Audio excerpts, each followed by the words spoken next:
മുല്ലപ്പെരിയാർ വിഷയത്തിൽ എനിക്ക് പറയാനുള്ളത്, പ്രകൃതിക്ക് സൂചനകൾ തരാനേ കഴിയൂ. വന്ന് ഡാം ഡീകമ്മീഷൻ ചെയ്യാൻ പ്രകൃതിക്ക് കഴിയില്ല. ഒരുപാട് സൂചനകൾ പല അടയാളങ്ങളോട് നമ്മൾ അറിയിച്ചുകൊണ്ടിരിക്കുകയാണ്. കർണാടകയിലെ തുംഗഭദ്ര അണക്കെട്ടിന്റെ ഗേറ്റ് തകർന്ന വാർത്ത നമ്മൾ ഇന്നലെ കേട്ടതാണ്. അതിന്റെ 33 ഷട്ടറുകളും തുറന്ന് വെള്ളം മാക്സിമം പരമാവധി വെള്ളം ഒഴുക്കി കളയുകയാണ്. കാരണം ഡാം തകരാതിരിക്കാൻ വേണ്ടി. ഈ ഡാം മുല്ലപ്പെരിയാർ പോലെ അപകട ഭീഷണിയിലുള്ള ഒരു ഡാം ആയിരുന്നില്ല. ഇതുപോലെ സുർക്കി മിശ്രിതം കൊണ്ട് പണിത് 70 വർഷം പഴക്കമുള്ള ഒരു ഡാമാണ്. അത് അപകട നിലയിലുമായിരുന്നില്ല. പക്ഷെ എന്നിട്ട് പോലും അതിൻ്റെ ഒരു ഷട്ടർ, അതിൻ്റെ ഒരു ഗേറ്റ് തകർന്നപ്പോൾ ഉണ്ടായ ഒരു ഇതാണ് നമ്മളിപ്പോൾ കണ്ടുകൊണ്ടിരിക്കുന്നത്. അപ്പോൾ ഈ ഒരു വാർത്തകളൊക്കെ നമ്മൾക്ക് തരുന്ന അടയാളങ്ങളും സൂചനകളുമാണ്. നമ്മൾക്കറിയാം, കർണാടകയിലെ ഷിമോഗയിലെ ഉരുൾപൊട്ടലുണ്ടായി, മണ്ണിടിച്ചിലുണ്ടായി, അർജുനെ നഷ്ടപ്പെട്ടത് ഇതുവരെയും കിട്ടിയിട്ടില്ല. അപ്പോൾ അതിനുശേഷമാണ് വയനാട് ഉരുൾപൊട്ടലുണ്ടായത്. ആദ്യം ഉരുൾപൊട്ടി, എന്നിട്ട് അവർക്ക് രക്ഷപ്പെടാനുള്ള സമയം രണ്ടാമത് ഉരുൾപൊട്ടുന്നു. ആദ്യം ഒരു 12:30 ഉരുൾപൊട്ടുന്നു, രണ്ടാമത് ഉരുൾപൊട്ടുന്നത് 3:30 4 മണിക്കാണ്. പക്ഷേ എന്തുകൊണ്ടാണ് അവിടെയുള്ള ജനങ്ങൾ ആദ്യത്തെ ഉരുൾപൊട്ടലിൽ രക്ഷപ്പെട്ട ആൾക്കാർ, നമ്മൾക്കറിയാം, നമ്മുടെ ഒരു സഹോദരി നീതു നിലവിളിച്ചുകൊണ്ട് ഫോൺ ചെയ്തത്. ആ റെക്കോർഡിംഗ് ഒക്കെ ഭയങ്കര വൈറലായി, എല്ലാവരും കേട്ടോണ്ടിരിക്കുകയാണ്. അപ്പോൾ ആ രക്ഷാപ്രവർത്തനം എന്ന് പറഞ്ഞാൽ ജീവൻ രക്ഷിക്കുക എന്നുള്ളതാണ്. അല്ലാണ്ട് മരിച്ച് മണ്ണിനടിയിൽ പോയതിനു ശേഷം 6-7 ദിവസം കൊണ്ട് ആളുകളുടെ മൃതദേഹം എടുക്കുന്നതിന് രക്ഷാപ്രവർത്തനം എന്ന് അതിന് മാത്രം പറയാൻ പറ്റില്ല. കാരണം പറയാൻ വിഷമമുണ്ട്. കാരണം ഈ ഒരു ഉരുൾപൊട്ടൽ ഉണ്ടായത് ലോകത്തെ അറിയിച്ച നീതു ജീവനോടെ ഇല്ല. നീതു മാത്രമല്ല, അന്ന് ആ ഫസ്റ്റ് ഉരുൾപൊട്ടലിൽ ഒരുപാട് ആൾക്കാർ രക്ഷപ്പെട്ടു. പക്ഷെ അവരെ വേണ്ട സമയത്ത് രക്ഷിക്കാൻ പറ്റാതിരുന്നത് കൊണ്ടാണ് രണ്ടാമത്തെ ഉരുൾപൊട്ടലിൽ അത്രയും ആളുകൾ മരിക്കാൻ കാര്യം. അപ്പം നമുക്ക് അതിനുള്ളൊരു നല്ലൊരു മാനേജ്മെന്റ് ഇല്ല എന്ന് പറയാം. അത്യാധുനിക സംവിധാനങ്ങൾ ഉപയോഗിച്ചുകൊണ്ട് രക്ഷാപ്രവർത്തനം നടത്താനുള്ള കാര്യങ്ങളൊന്നും തന്നെ കേരളത്തിൽ ഇല്ല എന്നേ പറയാൻ പറ്റൂ. അല്ലെങ്കിൽ അന്ന് അത്രയും ആളുകൾ മരിക്കില്ലായിരുന്നു. ഞാനിനി ഒരു വാദത്തിനും തർക്കത്തിനും അല്ല വരുന്നത്. ഇത് ഈ മുല്ലപ്പെരിയാർ വിഷയത്തിൽ ഇവിടെ ഒരു കരട് സമർപ്പിക്കുന്നു. ഈ മാസം അവസാനം 1400 കോടിയുടെ പുതിയൊരു പ്രൊജക്ട് എന്ന് പറഞ്ഞുകൊണ്ട് ഒരു പ്രൊജക്ട് തയ്യാറാക്കുന്നു. പുതിയ ഡാം വേണം എന്ന് പറഞ്ഞിട്ട് ജലസേചന വകുപ്പ് പുതിയൊരു സ്ഥലം കണ്ടെത്തുന്നു. അതായത് ഇപ്പം ഇരിക്കുന്ന അണക്കെട്ടിന്റെ 366 മീറ്റർ താഴെയായിട്ട് പുതിയൊരു സ്ഥലം കണ്ടെത്തുന്നു. അതിന്റെ കരട് തയ്യാറാക്കുന്നു. വിശദമായ റിപ്പോർട്ട് ഈ മാസം അവസാനം സമർപ്പിക്കുന്നു. അങ്ങനെ വിശദമായ റിപ്പോർട്ടും ഒന്നും സമർപ്പിച്ച് ഞങ്ങൾ ഇനിയും മണ്ടന്മാരും വിഡ്ഢികളുമാക്കാൻ നിങ്ങൾ ശ്രമിക്കേണ്ട. കാരണം ഞങ്ങൾക്ക് വേണ്ടത് പുതിയ ഡാമല്ല, വീണ്ടും ഒരു വലിയൊരു ജലബോംബ് ഞങ്ങളുടെ തലമുറയ്ക്ക് ഇട്ട് കൊടുക്കണോ? 50-100 വർഷം കഴിഞ്ഞ് ഇനി അവരും ഞങ്ങളിപ്പോൾ പറഞ്ഞതുപോലെ, ഞങ്ങൾ സമരം ചെയ്യുന്നത് പോലെയും അവരും പേടിച്ച് ജീവിക്കണോ? നമ്മൾക്കിപ്പോൾ വേണ്ടത് തമിഴ്നാട് വെള്ളം കൊണ്ടുപോകുന്ന ടണലുകളുണ്ട്. എല്ലാവരും പറയുന്നത് അനുസരിച്ച് ആ ടണലിൽ മാക്സിമം അത് ആഴം കൂട്ടി വലുതാക്കി അതിൽ കൂടെ മാക്സിമം വെള്ളം തമിഴ്നാട്ടിലേക്ക് കൊണ്ടുപോകുക. തമിഴ്നാട് ആ വെള്ളം അവിടെ സംഭരിക്കട്ടെ. അതോടെ തമിഴ്നാടിൻ്റെ 5 ജില്ലകളിലെ വെള്ളത്തിൻ്റെ ക്ഷാമവും തീരും. കേരളത്തിലെ ജനങ്ങൾക്ക് സുരക്ഷയും കിട്ടും, ഭാവി തലമുറയ്ക്കും സുരക്ഷ കിട്ടും. നിങ്ങൾ ഈ പറയുന്നത് പോലെ പുതിയൊരു ഡാം കെട്ടിക്കഴിഞ്ഞാൽ വീണ്ടും ഞങ്ങളുടെ തലമുറകൾക്കാണ് ബുദ്ധിമുട്ട്. ഒരു ഒപ്പിട്ട് കൊടുത്തതിന്റെ കരാറ് പുതുക്കിയ ആരാണെന്നൊക്കെ ഇവിടെ എല്ലാവർക്കും അറിയാം. ഒരു കരാറ് പുതുക്കേന്റെ ബുദ്ധിമുട്ടുകളാണ് ഇന്ന് കേരളം അനുഭവിച്ചുകൊണ്ടിരിക്കുന്നത്.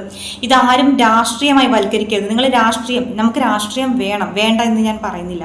പക്ഷേ മുല്ലപ്പെരിയാർ വിഷയത്തിൽ ദൈവത്തെ ഓർത്ത് അതിലേക്ക് രാഷ്ട്രീയം വലിച്ചഴക്കരുത്. ഇത് കേരളത്തിന്റെ ആവശ്യമാണ്, കേരള ജനതയുടെ ആവശ്യമാണ്, നമ്മുടെ തലമുറയുടെ ആവശ്യമാണ്. അങ്ങനെ മാത്രം ചിന്തിക്കുക. പിന്നെ നമ്മുടെ മുഖ്യമന്ത്രി പറഞ്ഞു ആശങ്ക വേണ്ട എന്ന്. ഞങ്ങൾ എങ്ങനെ ആശങ്കപ്പെടാതിരിക്കുക? കാരണം 2011 ഈ പറയുന്ന മുഖ്യമന്ത്രി തന്നെ നമ്മൾക്ക് ഒരു മനുഷ്യച്ചങ്ങല കെട്ടി നിങ്ങൾ മറന്നുപോയോ? നിങ്ങൾക്ക് ഓർമ്മയുണ്ടോ അത്? അതിന്റെ ഒരു വീഡിയോ നമുക്കൊന്ന് കണ്ടു നോക്കാം. മുല്ലപ്പെരിയാർ എന്നത് സംസ്ഥാനത്തെ ജനങ്ങളെല്ലാം ഏകീകരിച്ച ധാരണയുള്ള ഒരു പ്രശ്നമാണ്. ഭരണപക്ഷമെന്നോ പ്രതിപക്ഷമെന്നോ ഒന്നുമുള്ള വ്യത്യാസമില്ലാതെ എല്ലാവർക്കും ഏകീകരിച്ച ധാരണയും. അവിടെ ഡാമിന് ബലക്ഷയമുണ്ട്. ആ ബലക്ഷയത്തിന്റെ ഭാഗമായി ഡാം തകർന്നാൽ ഉണ്ടാകുന്ന അപകടം ഒഴിവാക്കാൻ വെള്ളത്തിന്റെ പരിധി കുറച്ചു കൊണ്ടുവരണം. ശാശ്വതമായ പരിഹാരത്തിനായി ഒരു പുതിയ ഡാം പണിയണം. ഇപ്പോൾ ജനങ്ങളുടെ ആശങ്ക വേണ്ട എന്ന് പറഞ്ഞ, പെട്ടെന്നൊന്നും പൊട്ടില്ല, ആശങ്ക വേണ്ട എന്ന് പറഞ്ഞാൽ ഞങ്ങൾ എങ്ങനെ വിശ്വസിക്കും? ഓരോരോ സമയത്തും ഓരോരോ ഇത് പറയുന്ന ആൾക്കാരെ ഞങ്ങൾ എങ്ങനെയാണ് വിശ്വസിക്കേണ്ടത്? ഇതിൽ രാഷ്ട്രീയ പാർട്ടികളെ ആരും നോക്കിയിട്ട് കാര്യമില്ല. ജനങ്ങൾ ഈ ഒരു വിഷയത്തിൽ നിങ്ങൾ രാഷ്ട്രീയം കലർത്തി സംസാരിച്ചു കൊണ്ടിരുന്നത് കൊണ്ട് ഒരു കാര്യമില്ല. നമ്മൾ ഒറ്റക്കെട്ടായി നമ്മുടെ തലമുറ പിഞ്ചു കുഞ്ഞുങ്ങൾ അവർക്ക് വേണ്ടി ചെയ്തേ പറ്റൂ. പിന്നെ ഒരാൾ പറയുന്നത് ഞാൻ കണ്ടു വീഡിയോയില്, മുല്ലപ്പെരിയാർ അങ്ങനെയൊന്നും പൊട്ടില്ല, ഗ്രാവിറ്റേഷണൽ ഫോഴ്സ്. വെള്ളത്തിന് എന്ത് ഗ്രാവിറ്റേഷണൽ ഫോഴ്സ്? മുണ്ടക്കയിലും ചൂരൽമലയിലും ഒന്നും ഈ പറയുന്ന ഗ്രാവിറ്റേഷൻ ഫോഴ്സ് ഉണ്ടായില്ലേ? വെള്ളത്തിന് എവിടുന്ന് ഗ്രാവിറ്റേഷൻ ഫോഴ്സ്? പിന്നെ അദ്ദേഹം പറഞ്ഞൊരു കാര്യം, ഇനി അഥവാ മുല്ലപ്പെരിയാർ തകർന്നാൽ തന്നെ രണ്ട് വശത്തേക്കും വെള്ളം പോവും, അത്രമാത്രം ഫോഴ്സ് ഉണ്ടാവില്ല എന്ന്. എന്ത് ഫോഴ്സ് ഇല്ലെന്ന് 2018 ഡാം ഒന്ന് തുറന്നു വിട്ടതാണ്. ആ ഡാം തുറന്നു വിട്ടപ്പോൾ എത്രമാത്രം അടിയൊഴുക്ക് ഉണ്ടായി എന്നുള്ളതാണ് അതാ വെള്ളത്തിൽ ഇറങ്ങിയവർക്ക് മനസ്സിലാവും എങ്ങനെയൊക്കെയാണ് ഞങ്ങളെയൊക്കെ ബാധിച്ചതെന്ന്. പിന്നെ അദ്ദേഹം പറഞ്ഞൊരു കാര്യം, ഇനി അഥവാ മുല്ലപ്പെരിയാർ പൊട്ടിയാൽ പോലും കൊച്ചി തൃശ്ശൂരൊന്നും ഒലിച്ചു പോവില്ല അത്ര, തൊടുപുഴ വരെയും നാശനഷ്ടം ഉണ്ടാവുള്ളൂ. അതായത് തൊടുപുഴ വരെയുള്ള ആൾക്കാരെന്താ മനുഷ്യരല്ലേടോ? തനിക്കെന്താ അവരൊന്നും മനുഷ്യരായിട്ട് കാണാൻ കഴിയുന്നില്ലേ? തൊടുപുഴ വരെ നാശനഷ്ടം ഉണ്ടാവുള്ളൂ. ഒരു ജീവനാണെങ്കിലും അതൊരു മനുഷ്യ ജീവനാണ്. ഇതൊക്കെ പറയാനായിട്ട് ഇത്രയും വിഡ്ഢിത്തരം പറയുന്ന ആൾക്കാരെ വാക്കുകൾ വിശ്വസിക്കുന്ന ആളുകളാണ് വിഡ്ഢികൾ. കാരണം ചോദിച്ചോട്ടെ, 2018 മുല്ലപ്പെരിയാർ തുറന്നു വിട്ടപ്പോൾ തൊടുപുഴയിൽ വന്നിട്ട് വെള്ളം അങ്ങനെ നിന്നോ? വെള്ളം വേറെ ഒരു സ്ഥലത്തേക്ക് ഒഴുകിയില്ല, പെരിയാറിന്റെ ശാഖകളിലൊന്നും ഒഴുകിയില്ല. ഞങ്ങളുടെയൊക്കെ വീടുകളിൽ ഫസ്റ്റ് ഫ്ലോർ അടക്കം മുങ്ങിയതാണ് ഡാം തുറന്നു വിട്ടപ്പോൾ. അപ്പൊ മുല്ലപ്പെരിയാർ പൊട്ടിയാൽ തൊടുപുഴയിൽ വന്നങ്ങ് നിൽക്കുമെന്ന് പറയുന്നത് പോലും വിശ്വസിച്ചുകൊണ്ടിരിക്കുന്ന കുറെ വിഡ്ഢികളാണ് ഇവിടെ ഉള്ളത്. ഇടുക്കി തകരില്ല, 50 വർഷമായി ഇടുക്കി തകരില്ലായിരിക്കും. മുല്ലപ്പെരിയാർ പൊട്ടി ചെളിയും ബിൽഡിങ്ങുകളും മരങ്ങളും എല്ലാം വന്നാലും ഇടുക്കി തകരില്ലായിരിക്കും. ഈ പറയുന്ന ചെറുതോണിയുണ്ട്, കുളമാവിന്റെ അവസ്ഥ അറിയാം. ഇതെല്ലാം പൊട്ടി വന്നു കഴിഞ്ഞാൽ ഈ വെള്ളം മതി, തകരണ്ട, ഇടുക്കി തകരണ്ട, ഈ വെള്ളം മതി ആളുകളെ മുക്കിക്കൊല്ലാനായിട്ട്. മുല്ലപ്പെരിയാർ മഴക്കാലത്ത് മാത്രം പൊട്ടുമെന്നല്ല പറയുന്നത്, വേനൽക്കാലത്ത് എന്താ പൊട്ടില്ലേ? എപ്പോഴും അവിടെ 130 അടി താഴെ വെള്ളമുണ്ട്. അതായത് 13 നില കെട്ടിടത്തിന്റെ ഉയരത്തിലുള്ള വെള്ളമാണ് മുല്ലപ്പെരിയാറിലുള്ളത്. അതുകൊണ്ട് തന്നെ ഇനി അങ്ങോട്ടും ഇങ്ങോട്ടും കരടും DPRും സമർപ്പിച്ച് അങ്ങോട്ടും ഇങ്ങോട്ടും തട്ടിക്കളിച്ച് നിൽക്കാൻ ഞങ്ങളുടെ ജീവൻ പരീക്ഷിക്കാൻ പറ്റില്ല. കേരളത്തിൽ നിന്ന് എല്ലാം കിട്ടി, കേരളം ഭരിച്ച് മതിയായെങ്കിലും ഇപ്പൊ ഭരിക്കുന്ന ആൾക്കാർക്ക് അതിന്റെ ഉത്തരവാദിത്തമുണ്ട്, എല്ലാവർക്കും അതിന്റെ ഉത്തരവാദിത്തമുണ്ട്, എല്ലാവർക്കും. പിന്നെ ഇതുപോലെ വിട്ടിത്തരം എന്ന് പറയുന്ന ആൾക്കാരുടെ വാക്കുകൾ കേട്ട് ദൈവത്തെ ഓർത്ത് നിങ്ങൾ വിശ്വസിക്കരുത്.